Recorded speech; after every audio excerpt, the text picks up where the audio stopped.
My name is Sienna Parker, and the exact second I stopped being my parents' emotional punching bag happened under a glittery Happy New Year banner in their dining room when my father slammed his champagne flute down and barked, "Tell your mother she's the reason I'm broke." And my mother snapped back, "Tell your daughter the truth. You married me for the trust." Everyone laughed at first, because rich people always sound like they're joking when they're being cruel. Then I set my phone on the table, tapped one file, and said, "Before you fight over who gets my sympathy, you're going to fight over who pays back what you stole." My father scoffed. "Oh my God, not tonight." I looked him dead in the eye. "Actually, especially tonight." Then I pressed play. A recording filled the room, tiny, tinny, unmistakable. A child's voice. Mine. "Mom? Dad? I'm hungry." And then my mother's voice, sharp and distracted. "Make cereal. We're busy." My father's voice, laughing like it was nothing. "She'll be fine. Lock the door." The room didn't just go quiet. It went wrong, like everyone's body realized at the same time that this wasn't a family argument anymore. This was evidence. And when the trustee's attorney stepped out of the hallway, because I'd invited her holding a folder with my parents' names on it, my mother's face drained so fast, I thought she might actually faint. The lawyer cleared her throat politely and said, "Mr. and Mrs. Parker, I'm here to serve notice. The trust distributions are suspended, effective immediately." My father's mouth opened. No sound came out. My mother's hand flew to her necklace, like it could protect her, and I finally said the sentence I'd been carrying since childhood. "You don't get to use me as a prop in your marriage anymore." If you've never been raised by two people who loved money more than they loved you, you might think the trauma is loud. It isn't. It's quiet. It's eating dinner alone, while your parents talk. Behind a closed door talking isn't really the word. It's more like two animals circling a carcass. It's learning how to sign your own permission slips because nobody's around. It's keeping your backpack packed like you might have to leave at any moment, even though you don't know where you'd go. It's becoming your own adult before you can legally vote. My parents didn't hit me. They didn't scream in public. They didn't show up drunk to my school. They did something more American, more socially acceptable, and somehow more poisonous. They acted like providing a house counted as parenting, and they acted like my feelings were an inconvenience that interrupted their financial strategy. My father, Graham Parker, was born with charm and ambition, and absolutely no ability to sit with discomfort. If there was an emotion in a room, sadness, guilt, fear, he needed to either sell it, spin it, or outrun it. My mother, Lynette Parker, was polished, controlled, the kind of woman who could smile at a charity gala while crushing someone with a sentence that sounded like a compliment. Together, they made the kind of couple people envy from a distance, at least until you got close enough to hear the math behind the marriage. They met in their late 20s. That's the story they told at dinner parties. Fate, chemistry, timing. The real story, one I learned later, was that my father was drowning in debt from a failed investment, and my mother had an inheritance tied up in a family trust that required her to be married by a certain deadline. They didn't fall in love. They formed an alliance, and then they had me because the trust required a family unit, and because a baby looks great in Christmas card photos. I grew up in Raleigh, North Carolina, in a neighborhood full of trimmed hedges and SUVs, and people who used the word blessed like it was a brand. From the outside, we were perfect. Inside, my childhood felt like living in a house that was always being staged for someone else. I learned early that if I cried, my mother got irritated. If I asked questions, my father got sarcastic. If I needed comfort, they acted like I was asking for money. So I stopped needing things, or at least I stopped showing it.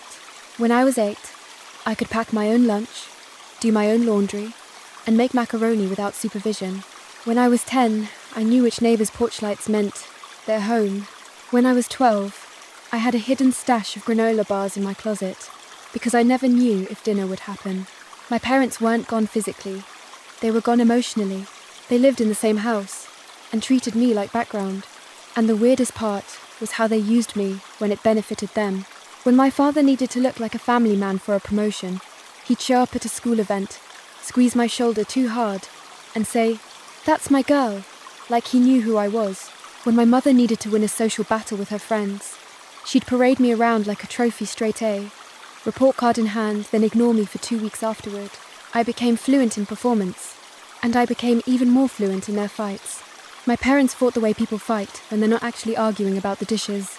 They fought about tone, respect, stress, timing, but the real argument was always the same. Who was winning the marriage? Who was getting more money, more leverage, more sympathy? And I was always the thing they used to tip the scale.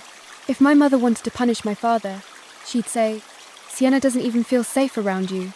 And then she'd look at me, waiting for me to nod, like a trained dog. If my father wanted to punish my mother, he'd say, "Sienna can tell you how cold you are." And then he'd smile at me like we were on the same team. I learned to say what would end the fight fastest. I didn't realize until adulthood that my peacekeeping was just a child doing emotional labor for two selfish adults. I left for college the second I could.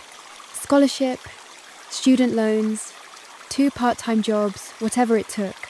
I went to UNC Charlotte, not because it was glamorous, but because it was far enough to breathe and close enough that I didn't feel guilty. Because guilt was the only thing my parents ever successfully gave me. In college, I did what neglected kids do when they finally get a little freedom. I became terrifyingly responsible. I studied like my future depended on it, because it did. I worked at a coffee shop early mornings, and I tutored in the afternoons, and I took internships in the summers. I built a life that didn't require anyone to pick me, and by 26, I had a stable job as a project manager for a healthcare tech company, a small apartment that felt like peace, and a bank account that no one could touch. That should have been the end of the story, except my parents didn't lose interest in me when I left. They lost interest in me when I stopped being useful, and then they found a new use. It started the year I got promoted. I posted a simple photo on LinkedIn, Temi in a blazer, smiling, holding a little employee of the quarter plaque, like a nerd. Within 24 hours, my father called. He didn't say congratulations. He said, "So you're doing really well now." That was it. That was the whole opening.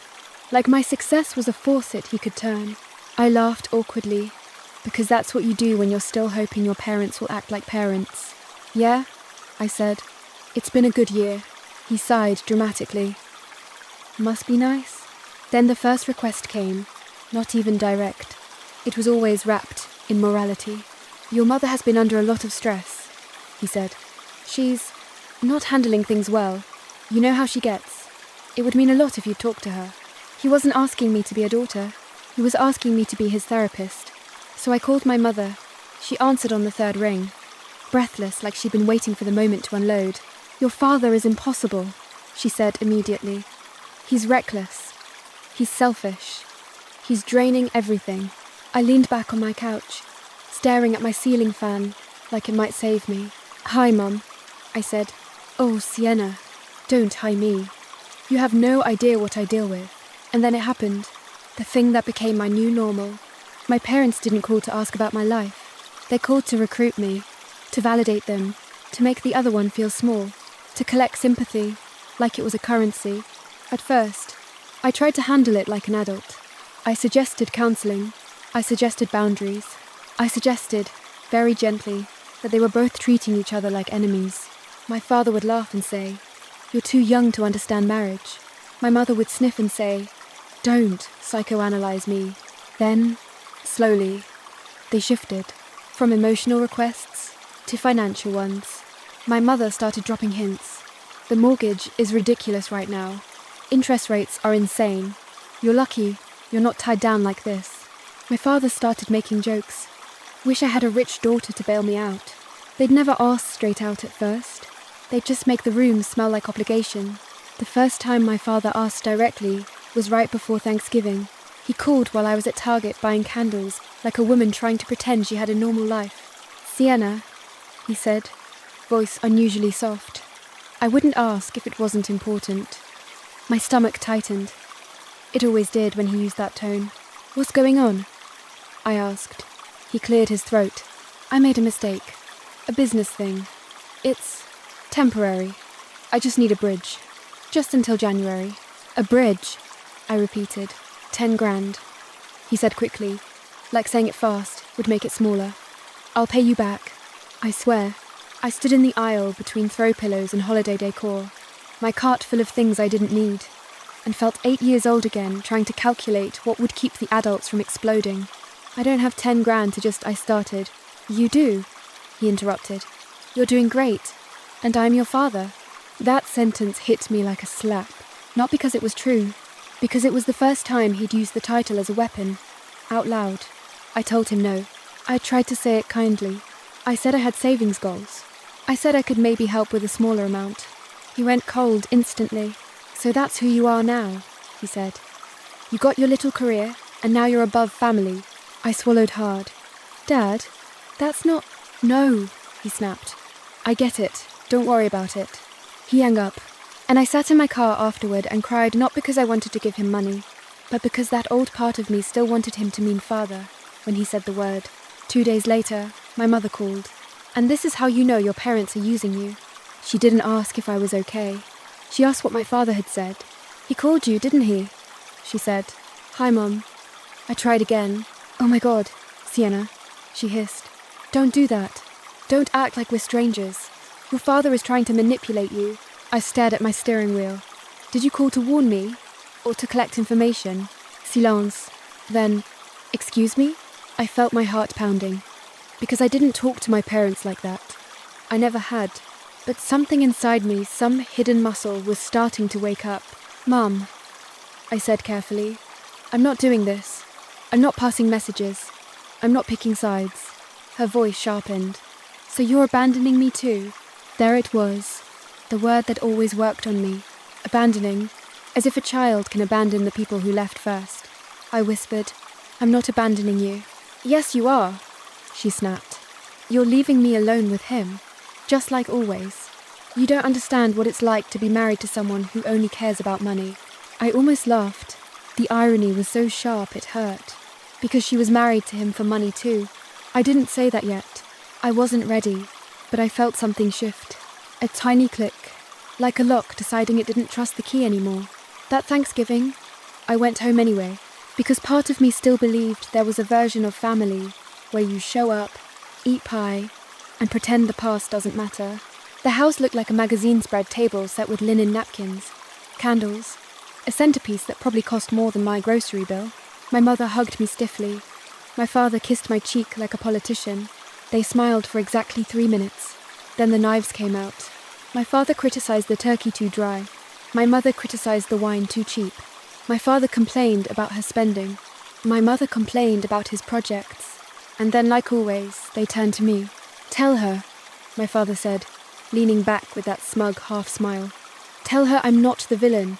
My mother turned, eyes sharp. Tell him he's not a child. Tell him he can't gamble with our future. I froze with my fork halfway to my mouth.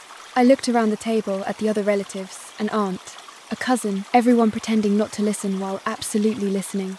This was their favourite sport. Public humiliation disguised as conversation. And I realised, sitting there in my grown woman body, that I was still being used as the referee of a game I never agreed to play. So I did something small. I put my fork down. I'm not doing this, I said. My mother blinked like I'd spoken French. Not doing what? I'm not mediating, I said. I'm here to eat dinner, not translate your marriage. My father chuckled. Oh, come on. Don't be dramatic. My mother's smile tightened. Sienna, don't embarrass us. That word, embarrass, not, are you okay? Not, do you want to talk? Just, don't embarrass us. I swallowed my anger and sat there, quiet, because I still didn't know how to fully fight them. But later that night, in the guest room I grew up in, I lay awake staring at the ceiling and thinking about the weirdest truth. My parents didn't raise me. They trained me to manage them, to soothe them, to keep them from looking bad. And then, the next morning, I found the envelope. It was on the kitchen counter, half hidden under a stack of mail. Thick paper, formal, not addressed to me, addressed to Lynette Parker and Graham Parker. In the corner, Harper and Wainwright Trust Services. I don't know why I picked it up. Maybe because neglected kids become excellent at noticing what adults try to hide. Maybe because my mother had always snatched mail out of my hands when I was young like she was guarding state secrets. I turned it over. It wasn't sealed yet. I know what you're thinking. Don't open other people's mail. I didn't open it. I just slid the paper out enough to see the first line. And I read, Annual Distribution Review. Family Compliance Verification. My chest went cold. Compliance? Family compliance? Like their marriage was a contract. Because it was. I slid the letter back in, put it down exactly where it was, and walked to the sink as if I was just getting water. But my mind was already running. Trust, verification, family, compliance. And in that moment, something from my childhood clicked into place. Something my brain had filed away as adult stuff, because it didn't make sense at the time. I remembered being 9 and hearing my mother hiss to my father in the hallway, "Just make it to 25 years. That's all we have to do." I remembered my father saying, "Den was it." I remembered the way they both noticed me standing there and instantly changed the subject. I had assumed they meant marriage in general. Now I knew they meant a payoff. After I drove back to Charlotte, I couldn't let it go. The hardest part of being raised by emotionally absent parents is that you're always gaslighting yourself. Maybe it wasn't that. Maybe I misheard. Maybe it's normal. Maybe I'm being dramatic. But I'd learned something in my job. When something doesn't add up, you don't ignore it. You investigate. So, I started investigating my own childhood. I requested my school records attendance, nurse visits, counsellor notes. I reached out to my old neighbour, Mrs. Collins, who used to slip me snacks and ask, quietly, if I was okay. I found my childhood journals in a storage bin my mother had dumped on me after college, like it was trash. And then I did the thing that changed everything. I pulled my credit report, because if my parents were willing to marry for money, they were willing to do worse. And sure enough, there it was. 2 old accounts I didn't recognise, opened when I was 19, closed now, but not cleanly. A phone plan, a store credit card, both tied to my social security number. I sat at my kitchen table, with my laptop open, hands shaking, feeling that same childhood helplessness, but now, it wasn't helplessness. It was rage with a direction. I called the companies. I got dates, addresses, signature, and when I asked for the mailing address used at the time, it was my parents' house. My throat tightened so hard I had to stand up and pace. They didn't just neglect me. They used me, even when I wasn't in the room. Then I searched Harper and Wainwright Trust Services and found a generic website with a phone number. I didn't call immediately. I did one more thing first.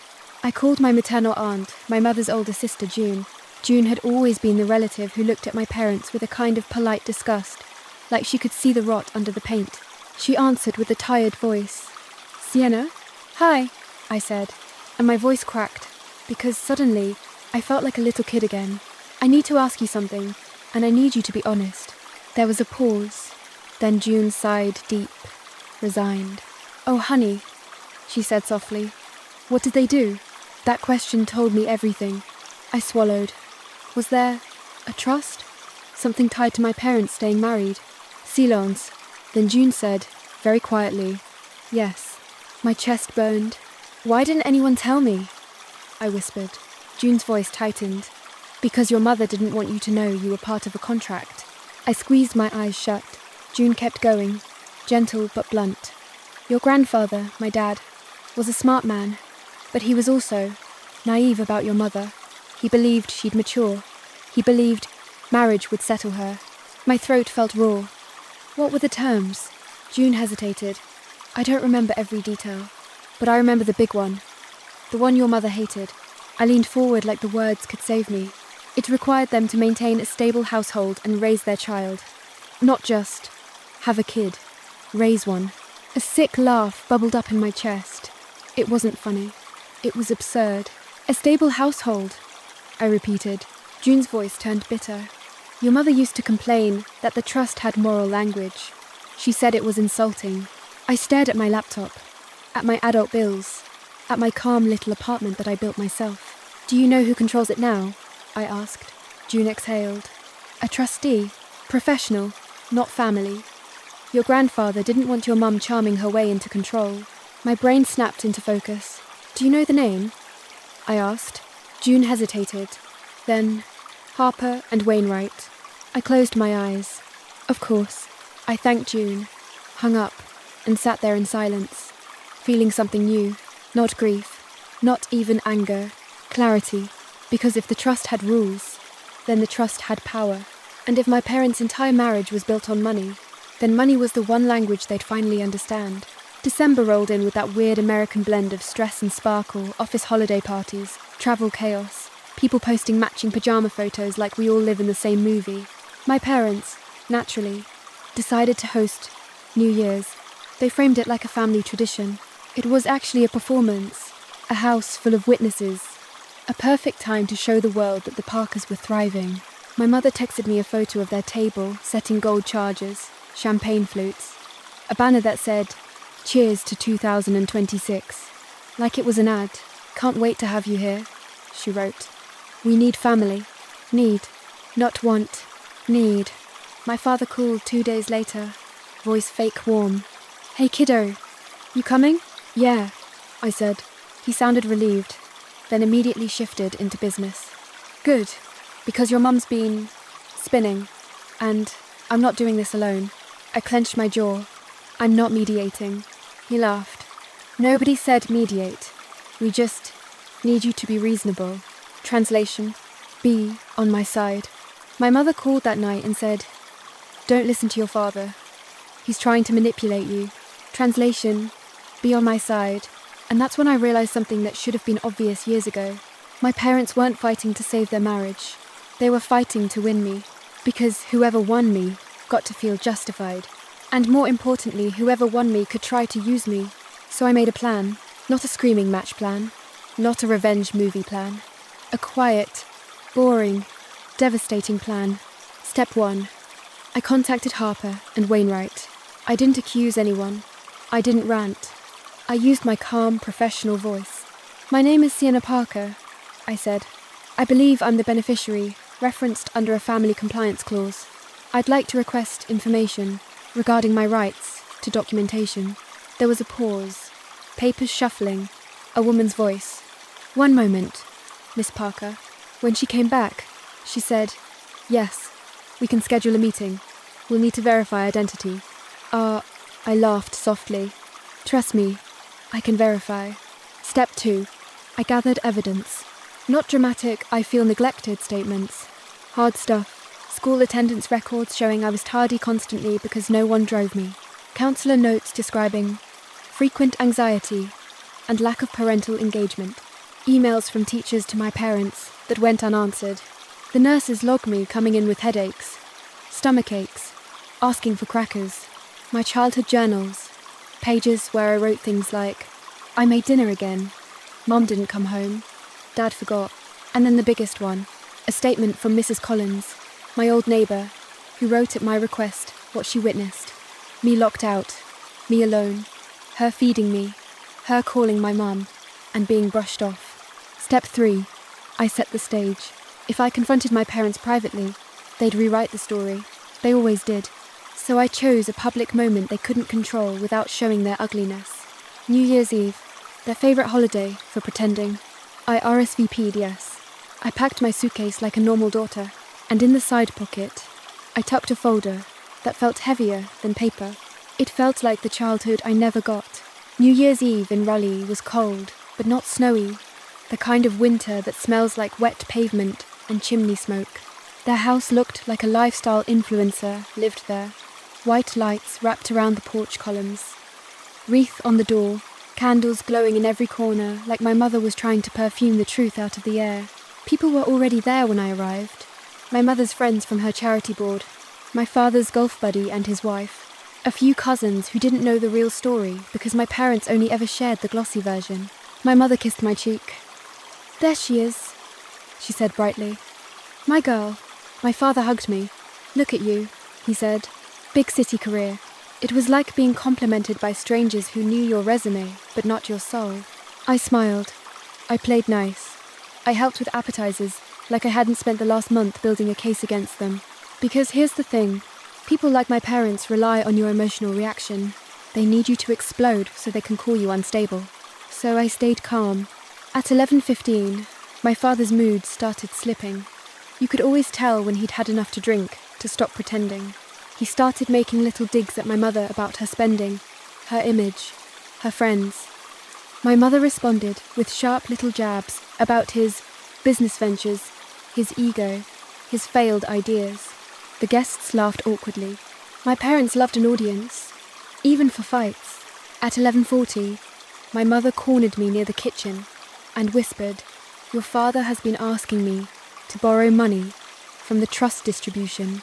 My face stayed neutral. "What trust distribution?" Her eyes narrowed. "Don't be cute." I leaned in slightly. "Don't be dishonest." Her lips tightened. She recovered quickly, because she always did. "I'm just saying," she hissed. "He's reckless.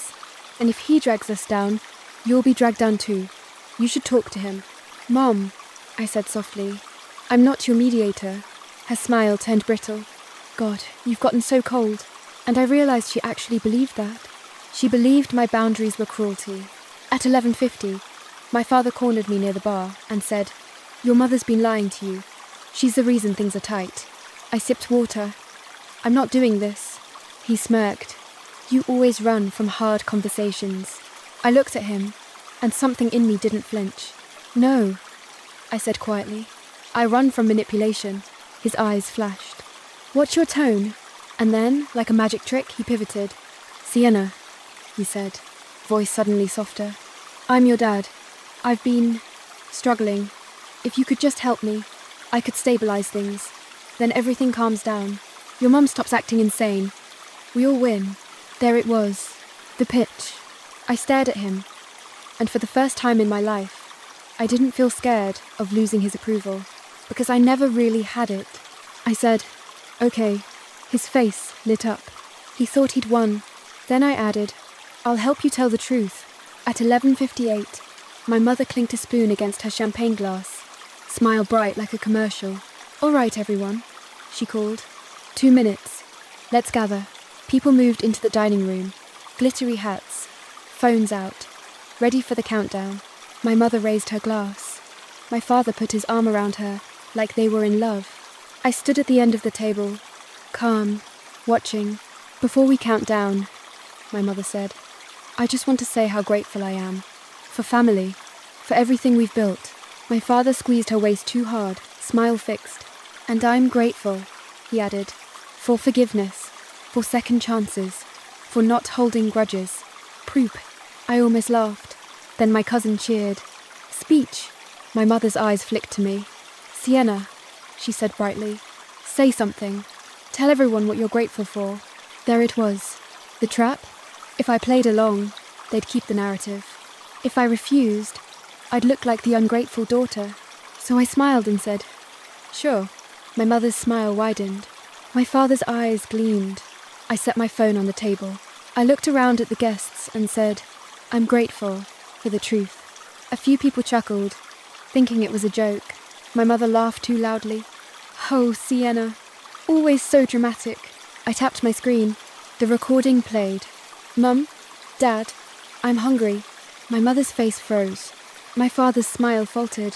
The room shifted, confusion first, then discomfort. The recording continued. My mother, "Make cereal. We're busy." My father, "She'll be fine. Lock the door."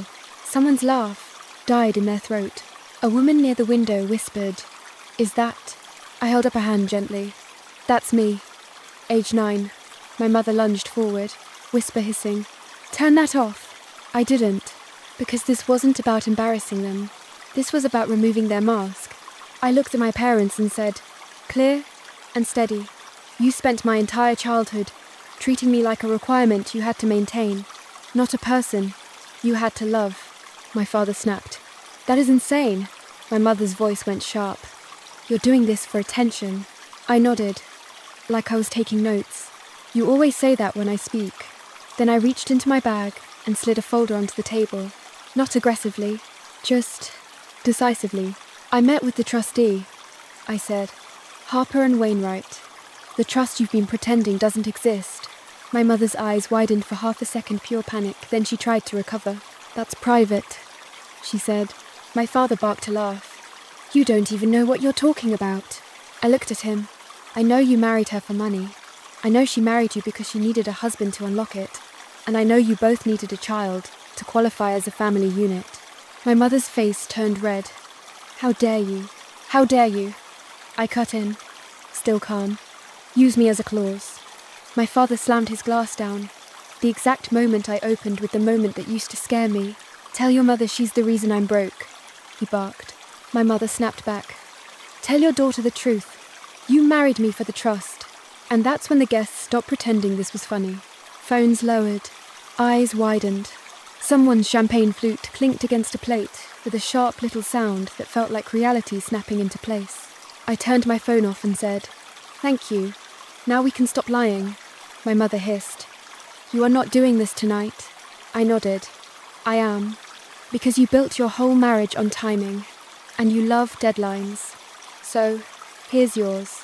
I stepped aside, and Marianne Klein, the trustee's attorney, walked out of the hallway holding a folder. She was in her 40s, hair pulled back, expression professional and neutral in a way that makes guilty people panic. She said, Good evening, Mr. and Mrs. Parker. I'm here on behalf of the Parker Family Trust. My mother's voice went thin. Why is she here?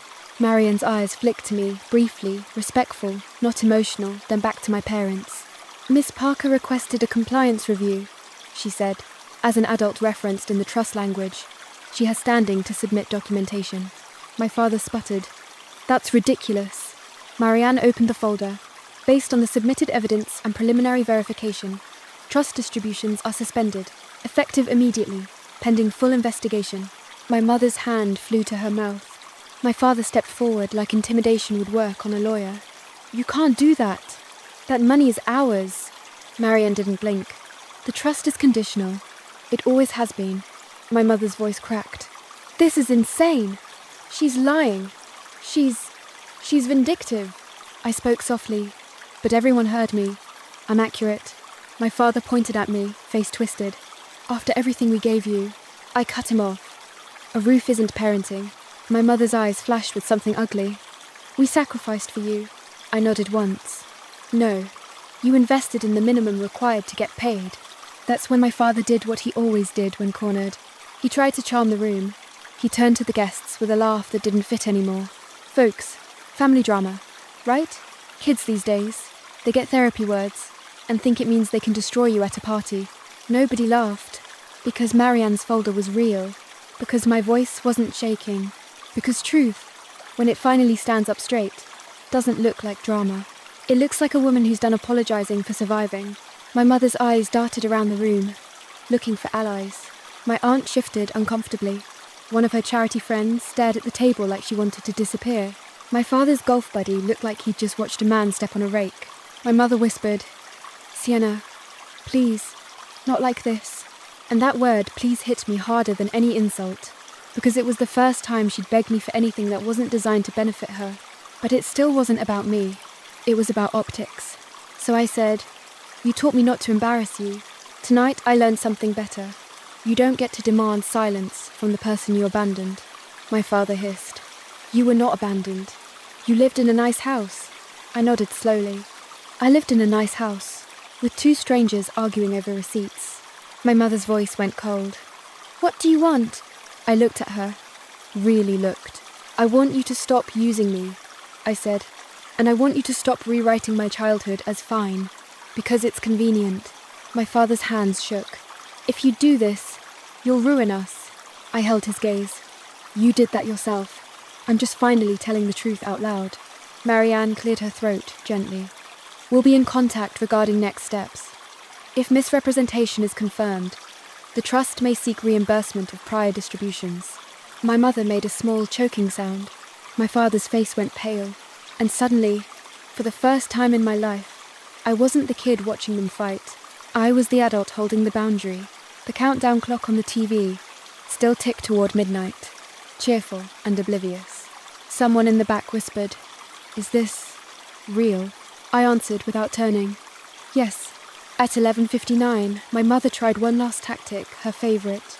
She stepped toward me, voice soft enough to sound loving. Sienna, she whispered, we're your parents. We can fix this. Come upstairs with me. Let's not do this in front of everyone. Privately, where there are no witnesses, where she can reshape the story. I shook my head. No, you don't get me alone anymore. My father snapped. You're enjoying this. I smiled. Not kind. No, I'm ending it. Midnight hit. The TV erupted in cheers. A few people, on pure reflex, shouted, "Happy New Year!" then immediately looked horrified because it didn't match what was happening. My mother's hands trembled. My father stared at the table like he wanted to flip it, but he couldn't. Not with witnesses. Not with a lawyer. Not with his image hanging by a thread. I picked up my bag. I looked at both of them and said, "Here's my New Year's resolution. I'm not parenting my parents anymore." Then I walked out. The cold air hit my face like clean water. I sat in my car for a full minute, with my hands on the steering wheel, breathing like I'd just run a mile. My phone buzzed immediately. "Mum, come back now." "Dad, you have no idea what you've done." Then a new message came from an unknown number. It was Marianne. "You did the right thing. We'll proceed formally." And I felt something I'd never felt after dealing with my parents. Relief. The next few weeks were exactly what you'd expect when two people who build their lives on control realize they've lost it.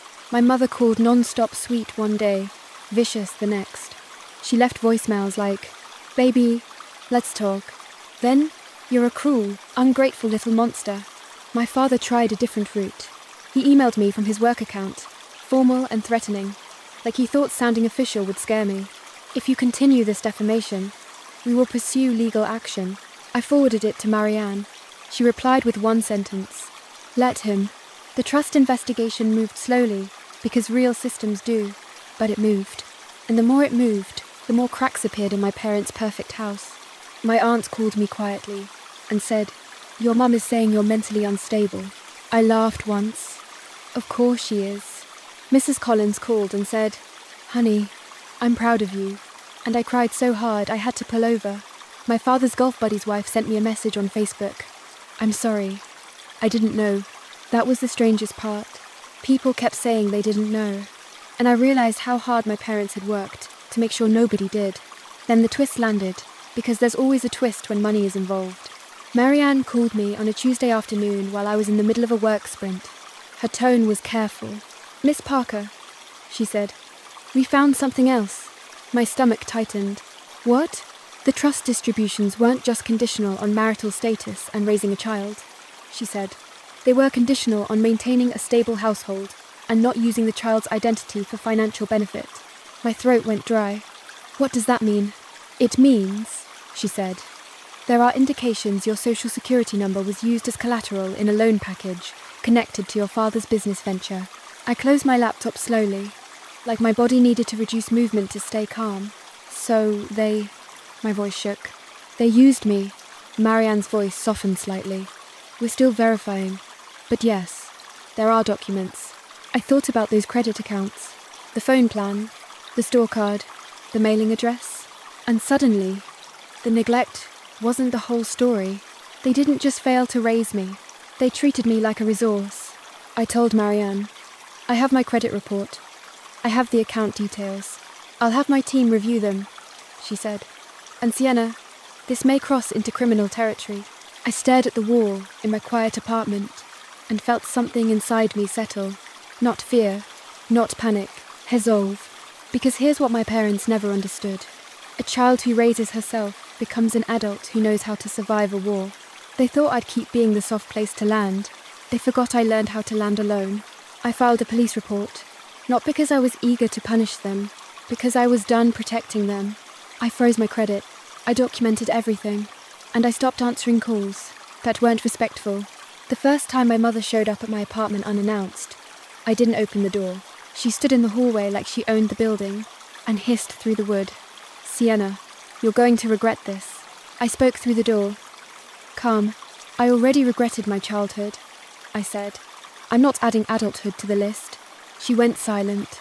Then she whispered, venomous, "You think you're better than us?" I leaned my forehead against the door and said, "No, I think you should have been better to me." And I walked away. Spring came, and with it, the final blow. Marianne called and said, "The trustees have voted to enforce the reimbursement clause." My heart hammered. What does that mean? "It means prior distributions will be clawed back where legally possible," she said. "And future distributions are terminated." I sat down hard on my couch. My parents were about to lose the thing they built their whole marriage on. Not love, not partnership. Money. A week later, my father called from an unknown number. I answered, because curiosity is my oldest coping mechanism. His voice sounded smaller. Sienna, he said. And for once, he didn't sound charming. He sounded afraid. We need to talk. I laughed softly. Now you want to talk. Please, he said. This is serious. It was serious when I was 9. I replied. When I was alone in that house. His breath hitched. We didn't know you'd remember it like that. I stared at the window, watching a neighbor walk a dog like life was simple. I remembered it because I lived it, I said. He went quiet. Then he tried one last move. You're destroying your mother, he whispered. I felt something cold and clear rise in my chest. You destroyed your daughter, I said. She can handle the consequences of her own choices.